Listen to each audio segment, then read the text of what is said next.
Seorang muslim, ya, prinsip di dalam beribadah adalah hendaklah setiap muslim itu mempunyai kesungguhan, mempunyai al-khis, keinginan yang tinggi untuk menyesuaikan di dalam setiap pernik-pernik ibadahnya itu muwafaqah lis-sunnah, sesuai dengan tuntunan sunnah Rasulullah SAW.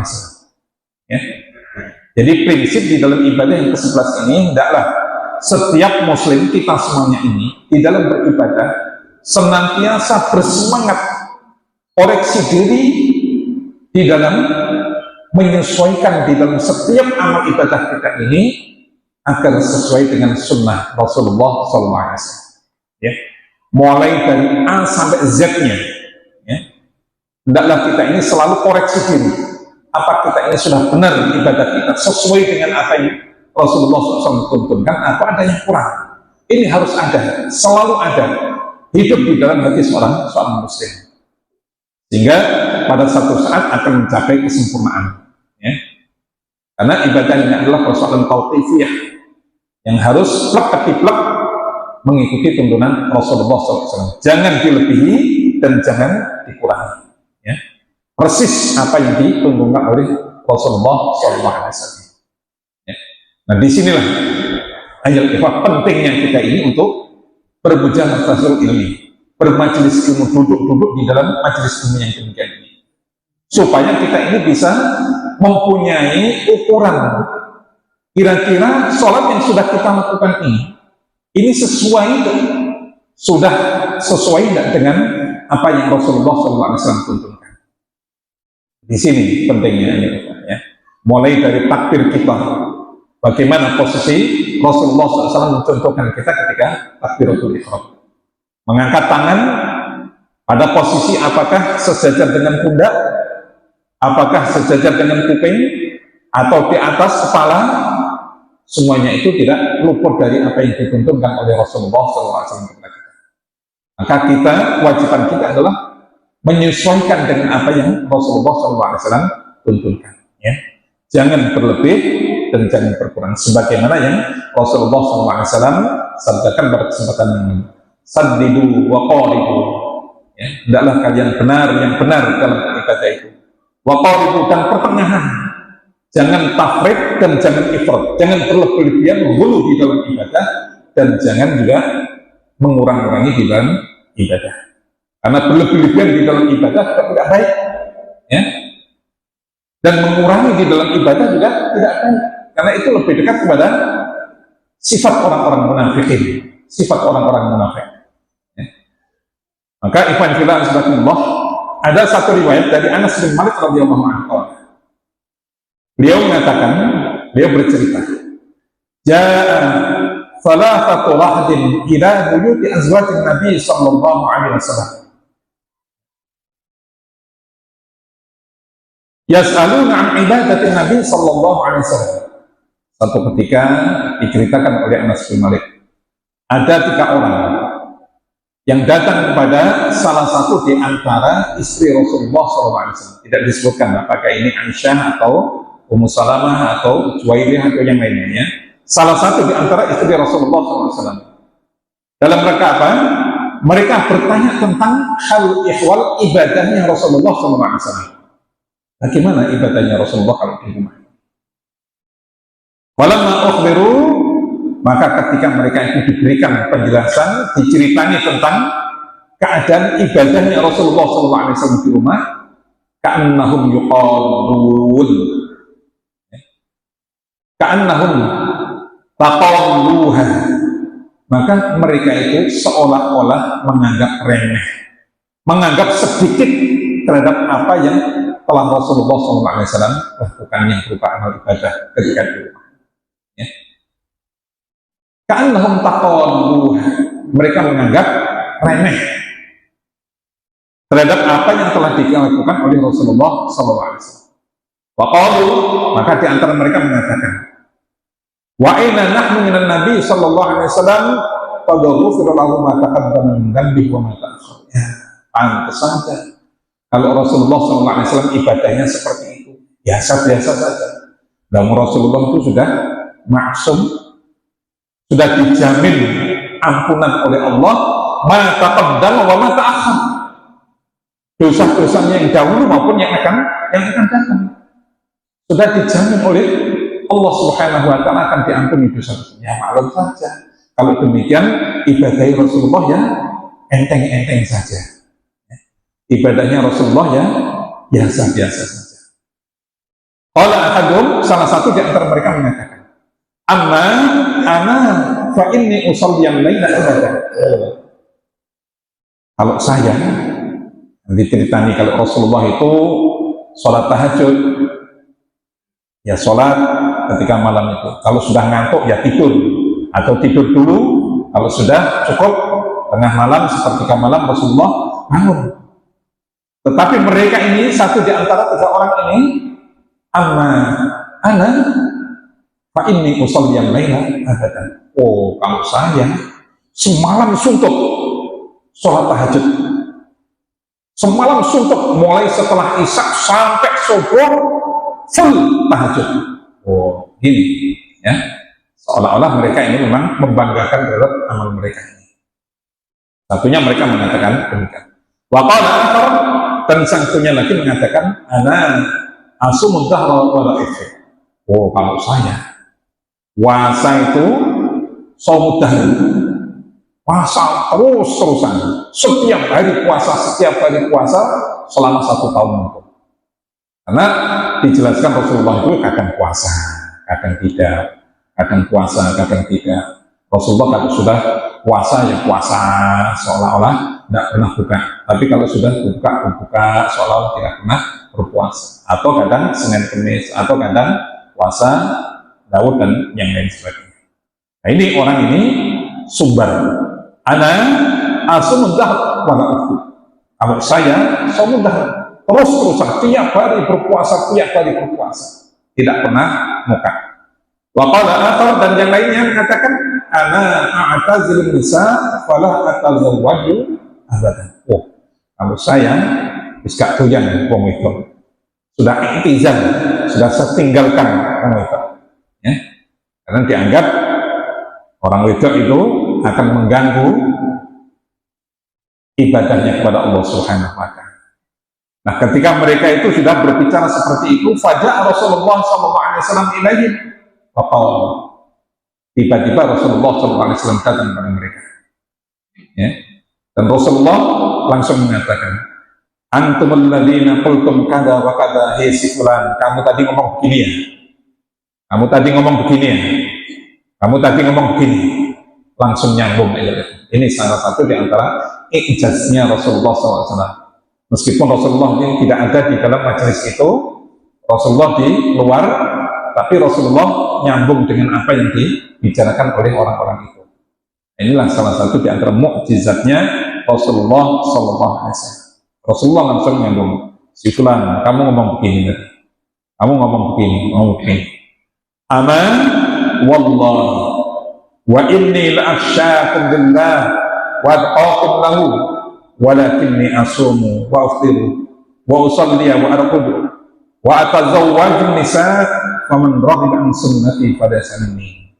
Maka demi Allah, kata Rasulullah, demi Allah wahai si fulan, aku ini adalah orang yang paling takut kepada Allah, dan aku ini adalah orang yang paling bertakwa di antara kalian. Oh demikian, saya ini asumu aftir, kadang puasa, kadang juga tidak berpuasa ya. Wa usalli wa arqudu, demikian juga kalau malam dan tidur, sudah selesai tidur sholat ya, sholat tidur, dan tidur kemudian sholat. Wa atazawwajun nisa, dan saya juga menikah ya.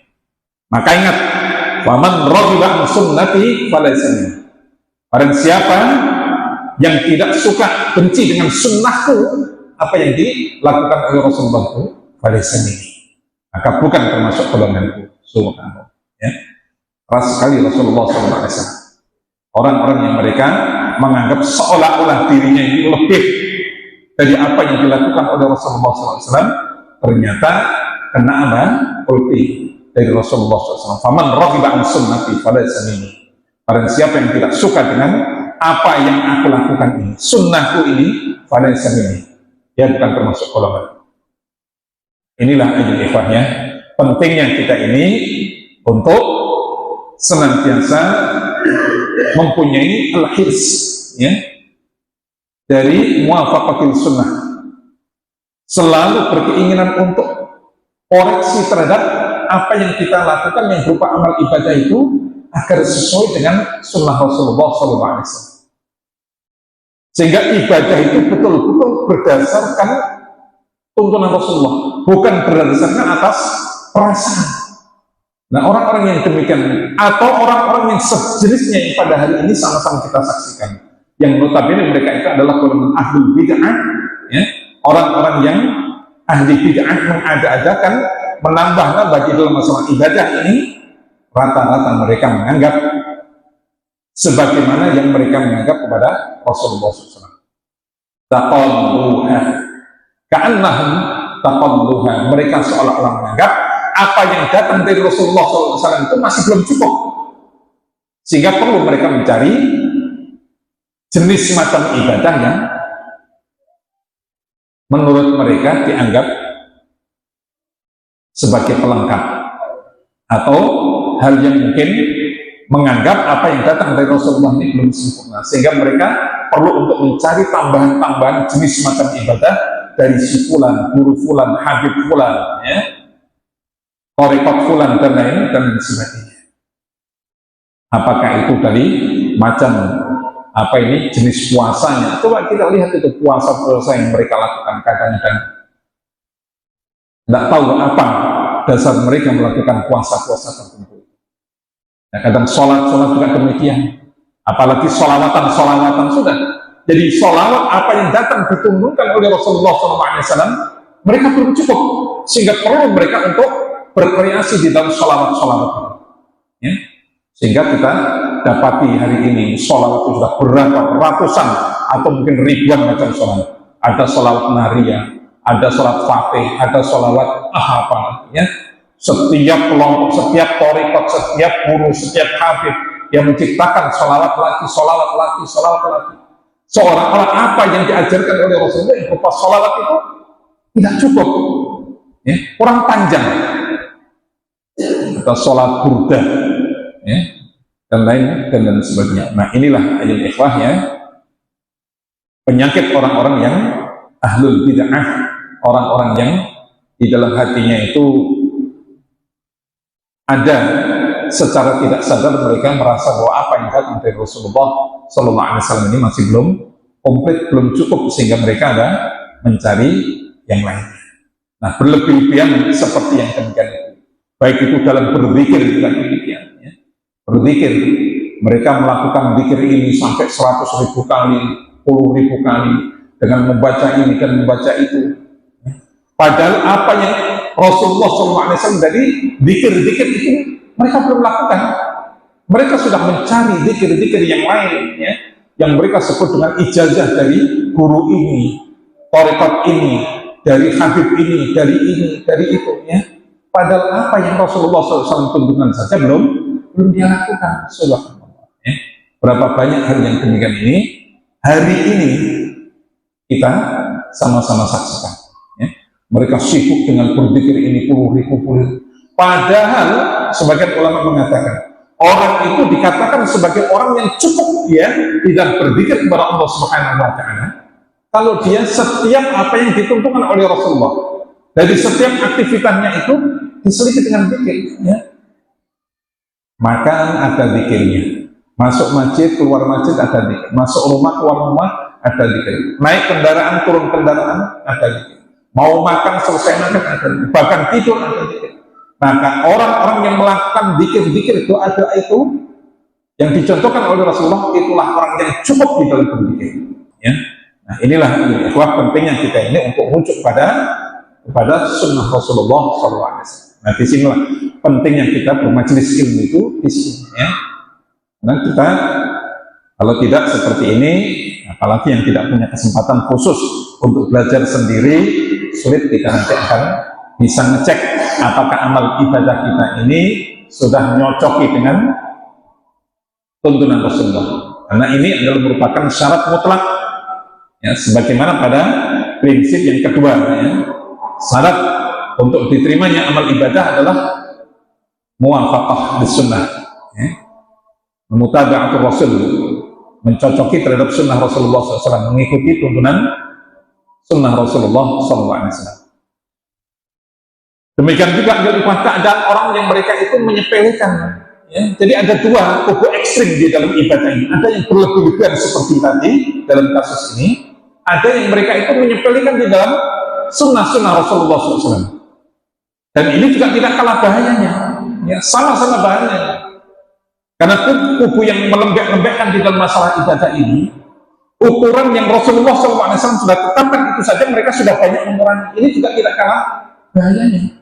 Karena orang yang demikian ini lebih dekat kepada derajatnya orang-orang munafik, ya, di mana Allah Subhanahu wa taala mensifati innal munafiqina yukhadi'una Allah wa huwa khadi'uhum wa idza qamu ila shalah qamu kusala yuraquna an-nas wa la yadhkuruna Allah illa qalila. Ya. Termasuk di antara sifat orang-orang munafik adalah mereka suka menipu Allah, padahal mereka sendiri yang tertipu. Kalau dalam surat Al-Baqarah, mereka menipu Allah dan orang-orang yang beriman, padahal mereka sendiri yang tertipu oleh dirinya sendiri. Wa idza qamu ila shalah, ciri orang-orang munafik apabila dia salat usara. Kelihatan sekali orang salatnya bermalas-malasan, ya. Bermalas-malasan, mengurang-urangi di dalam ukuran yang Rasulullah telah tetapkan, contohkan sunnah-sunnahnya itu. Salatnya wis belum yang ini, gak belum yang ini kan kelihatan, ya. Allahu Akbar, sami Allahu liman hamidah, Allahu Akbar, assalamualaikum, kan kira-kira seperti itu. Begitu juga zikir yang sebenarnya Rasulullah telah tentukan belum lagi dipenuhi, sudah dikurang-kurangi, ya. Padahal Rasulullah telah menentukan ini hal yang ringan-ringan saja kalau kita, ya. Misalkan zikir subhanallah, subhanallah, astagfirullah, astagfirullah, itu berapa menit itu kita kalau mau baca itu saja berapa banyak di antara kaum muslimin ini yang mereka mengurangi sunnah ukuran zikir di dalam sholat yang diturunkan oleh Rasulullah SAW. Berapa banyak kita masih menjumpai lancing, salam kelincing. Ini juga mengurangi. Sholat juga demikian. Assalamualaikum. Apalagi dalam masalah zikir, ya. Zikir. Nah, ini juga menjadi hal yang perlu kita sekalian untuk mengkoreksi sehingga kita bisa tamasuk, ya, pertengahan di dalam masalah ibadah ini, tidak berlebihan dan tidak mengurang-urangi di dalam ibadah. Ikhwan fillah, ada satu hadis dari Aisyah radhiyallahu anha. Beliau cerita, anna rajulan qala li Rasulillah sallallahu alaihi wasallam wa huwa waqifun 'alal bab. Satu ketika ada seorang laki-laki yang datang kepada Rasulullah sallallahu alaihi wasallam. Pada saat itu Aisyah radhiyallahu anha beliau mendengar, ya, ada tamu itu berdiri di depan pintu, ya, bertanya terhadap Rasulullah SAW tentang satu masalah. Wa ana asma'u, dan saya mendengar percakapan si Rasul itu kepada Rasulullah. Beliau bertanya, ya Rasulullah, inni usbihu junuban wa ana uridu siyam. Ya Rasulullah, saya ini tadi malam junub, ya, habis kumpul sama istri, tapi siang ini saya mau berpuasa, tapi hati ini tidak mantep. Dia tidak mantep kalau dia setelah kumpul malam junub kok siangnya dia berpuasa. Bapak Rasulullah SAW, kemudian Rasulullah SAW menjelaskan, wa ana usbihu junuban wa ana uridu siyam fa agtasilu wa asum. Kan ini, aku ya tahu, aku itu nih kapan galu junub, aku kumpul karo istri, siang mau puasa, maka saya mandi dulu, mandi junub, setelah itu siangnya puasa, ya, tidak apa-apa. Faqala rajul, ya Rasulullah, maka rajul ini nimpali kepada Rasulullah SAW. Ya Rasulullah, innaka lasta mithlana. Ya Rasulullah, panjenengan itu beda dengan kami. Qad ghafarallahu laka ma taqaddama min dhanbika wa ma ta'akhkhar. Kalau engkau ya Rasulullah sudah maksum, diampuni dosa-dosa panjenengan yang dulu maupun yang akan datang. Jadi enak saja panjenengan itu sholat atau junub, kemudian mandi, kemudian apa? Puasa. Nah, tapi saya kan bukan nabi, saya ini tidak dijamin kemaksuman, dosa-dosa masih ada untuk saya. Maka saya ini berbeda dengan engkau ya Rasulullah. Bagaimana kami bisa berpuasa seperti itu? Enak saja, misalnya malam sudah junub. Dia menganggap bahwa junub itu yang menghalangi dia untuk sholat. Tidak pantas kalau malamnya junub kemudian dia sholat puasa di siang hari. Menurut persepsi dia, ya. Bahkan dia menolak yang dijelaskan oleh Rasulullah SAW dengan dalih apa? Ya Rasulullah, engkau kan orang yang sudah maksum, diampuni dosa-dosanya. Yang kami ini bukan nabi, bukan rasul, ya. Jadi gak pantaslah kira-kira kami ini kalau kemudian harus puasa di sini. Dia mencari alasan seperti itu. Dia tidak puas, tidak legowo dengan apa yang dijelaskan oleh Rasulullah SAW. Faghadiba Rasulullah SAW. Maka Rasulullah pun marah pada saat itu. Rasulullah ghadib, marah Rasulullah. Waqala, dan Rasulullah mengatakan, wallahi inni la arju an akuna akhsyakum lillahi wa a'lamakum bima katsir. Demi Allah, wahai fulan, wahai rajul, sesungguhnya aku berharap bahwa aku adalah orang yang paling takut kepada Allah dan orang yang paling mengetahui bagaimana ketakwaan itu. Aku ini orang yang paling bertakwa, orang yang paling takut kepada Allah, orang yang paling mengetahui batas-batasan. Lebih jelasnya kok ini. Saya boleh ada alasan-alasan demikian dan demikian. Ya, Rasulullah marah lupa.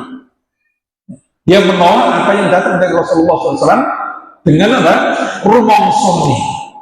Dia merasa bahwa apa yang dilakukan oleh Rasulullah maklum bagi Rasul Nabi. Dan dewe ini butuh Nabi, butuh Rasul. Nah, begitu. Ya. Sama dengan keadaan orang-orang yang mereka itu suka tawasul kepada para wali-wali itu. Ketika mereka dijelaskan apa alasan mereka, dewe ikan kotor lah. Apa yang jaluk kepada Zat yang Maha Suci, yakni Allah Subhanahu Wa Taala. Dan dewe ikan pantesan langsung jaluk ini Allah yang Maha Suci. Sehingga kami ini ngebon untuk tawassulan kepada wali-wali yang dianggap wali di kuburan-kuburan yang sudah mati itu. Ini persepsi mereka. Padahal Allah Subhanahu Wa Taala ud'uni astajib lakum. Ya. Walillahi asmaul husna fad'uhu biha. Kalau kalian berdoa kepada Allah, maka doa langsung kepada Allah. Tidak usah tereng-tereng, boleh apa?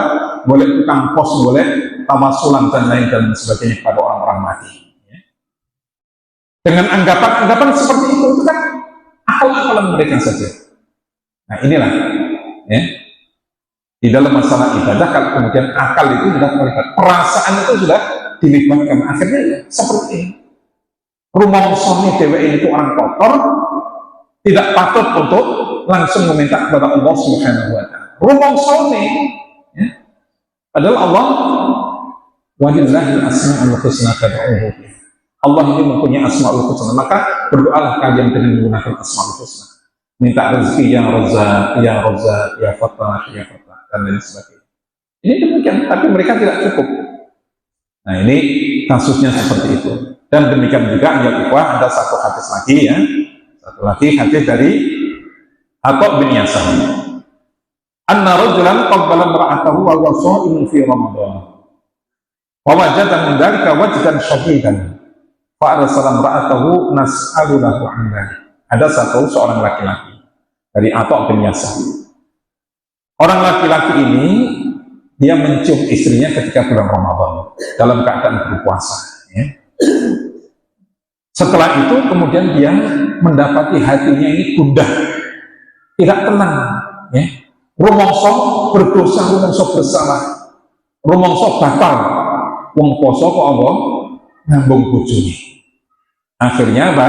Dia tidak tenang, menyuruh fa'arsala imra'atahu nas'alulahu andan, ngongkon istrinya untuk datang kepada Rasulullah di rumah Rasulullah SAW. Pada kalat ada Ummi Salamah zaujin Nabi sallallahu alaihi wasallam. Pada kalat dzalika laha. Nah, ketika datang di rumah Ummu Salamah, salah satu di antara istri Rasulullah sallallahu alaihi wasallam, menyampaikan tentang hal itu, ya, banyak tentang yang dialami oleh suaminya itu. Fa akhbartuha Ummu Salamah anna Rasulullah sallallahu alaihi wasallam yuqabbilu wa yasawwi. Akhirnya dijelaskan oleh Ummu Salamah, Rasulullah juga pernah ketika puasa bulan Ramadan mencium istrinya, dan Rasulullah tetap berpuasa, ya, tidak membatalkan puasa, boleh, ya, mencium istri ketika dalam berpuasa, dalam keadaan berpuasa Ramadan. Faraja'at fa akhbarat zawjaha bidzalika fa zadahu dzalika syahran. Dah pulanglah istrinya itu, disampaikan kabar itu kepada suaminya, dijelaskan, Pak ini tadi keterangan dari Ummu Salamah ini dan begini. Apa? Fa zadahu dzalika syahran. Informasi itu tidak menjadikan dia lebih baik, malah dia mencari alasan lain. Wa qala Rasulullah Rasulullah sallallahu alaihi wasallam, wah itu ya Rasulullah, ya, itu ya Rasulullah ngambung bojone pada bulan Ramadan gak apa-apa. Lah dhewek iki dudu nabi dudu rasul, ya. Allah yuhibbu Rasulullah sallallahu alaihi wasallam. Allah itu sudah menghalalkan apa yang dilakukan oleh nabinya. Lah dhewek itu dudu nabi. Wis takok meneh piye iki? Rumma raja'at imra'atuhu ila Ummu Salamah. Balik nanti istrinya tanya kepada Ummu Salamah. Wa wajad indaha Rasulullah sallallahu alaihi wasallam. Pada saat itu Rasulullah ada di samping Ummu Salamah sedang bersama Rasulullah sallallahu alaihi wasallam. Kemudian tanya, ya, tentang hal itu tadi disampaikan kepada Ummu Salamah. Faqala Rasulullah sallallahu alaihi wasallam, Rasulullah tanya, "Ma li hadhihi mar'ah wa Ummu Salamah?" Iku wong wedok mau laki apa? Kok takok karo sampeyan mau? Dijelaskanlah karo Ummu Salamah, "Ya Rasulullah, ini ada kasus demikian dan demikian ini." Fa akhbarat Ummu Salamah faqala Rasulullah sallallahu alaihi wasallam, maka Rasulullah sallallahu alaihi wasallam bertanya, "Ala akhbartiha anni af'alu dzalik?" Wahai Ummu Salamah, apa gak kok jelas semua? Sing awak dhewe iki ya pernah koyo ngalami koyo mengkono, mencium, ya, pada bulan Ramadan, tetapi tetap ini qad akhbartuha, nggih ya Rasulullah, sampun kula jelasaken. Tapi pulang dari rumah suaminya malah marah-marah lagi, suruh nanya ke sini lagi, tanya lagi, gak terima, malah gawe alasan, kami ini bukan nabi, Rasulullah sudah diampuni dan lain sebagainya. Fadhahabat ila zawjiha fa akhbartu fa zatahu dzalika syahran. Dadi meneh setelah pulang dari bertanya itu, sampaikan lagi pada suaminya marah lagi, ya. Wa qala lasna mithla Rasulillah sallallahu alaihi wasallam, Allah yuqillu li Rasulillah wa sallama ma syaa. Ya. Sama, wah itu kan Rasulullah sudah diampuni, kami itu bukan nabi, bukan rasul, wah macam-macam. Sampailah kabar itu kepada Rasulullah. Maka faqala Rasulullah sallallahu alaihi wasallam, wallahi inni atqakum lillah wa a'lamukum bi hududihi. Nanti sini diwakilkan oleh Imam Malik dalam kitab Muwatta'nya. Rasulullah marah sampai Rasul mengatakan, demi Allah, inni atqakum lillah, sungguh aku adalah orang yang paling bertakwa kepada Allah, dan orang a'lamukum bi hududihi, dan aku adalah orang yang paling tahu tentang batasan-batasan Allah Subhanahu wa taala. Ini boleh atau tidak boleh, ini boleh atau tidak boleh. Lalu dikandani kau yang ini kok ngeyel, boleh alasan dia, boleh alasan. Maksudnya piye kira-kira, ya? Maksudnya piye? Nah inilah ayat ikhwan. Orang yang demikian ini karena apa? Menuruti persangkaan. Rumongso itu begitu, ya. Rumongso. Makanya disinilah ayat ikhwan pentingnya kita ini mengukur segala sesuatu dalam masalah ibadah ini dengan sunnah Rasulullah sallallahu alaihi wasallam, bukan dengan akal, apalagi dengan perasaan. Makanya Imam Ali bin Abi Thalib beliau mengatakan, kalau seandainya agama ini berdasarkan akal, maka tentu masul khuf, ya, mengusap sepatu itu lebih layak di bawahnya daripada di atasnya, karena di bawah ini kotor.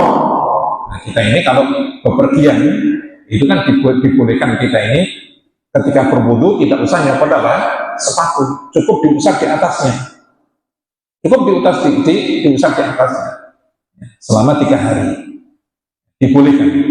Makanya beliau mengatakan kalau seandainya agama ini berdasarkan akal, tentu akal itu akan memerintahkan lebih layak untuk mengusap sepatu itu di bawahnya, karena sepatu di bawah itu lebih kotor daripada yang di atasnya. Tetapi sekali lagi, agama ini, syariat ini bukan berdasarkan akal, apalagi perasaan.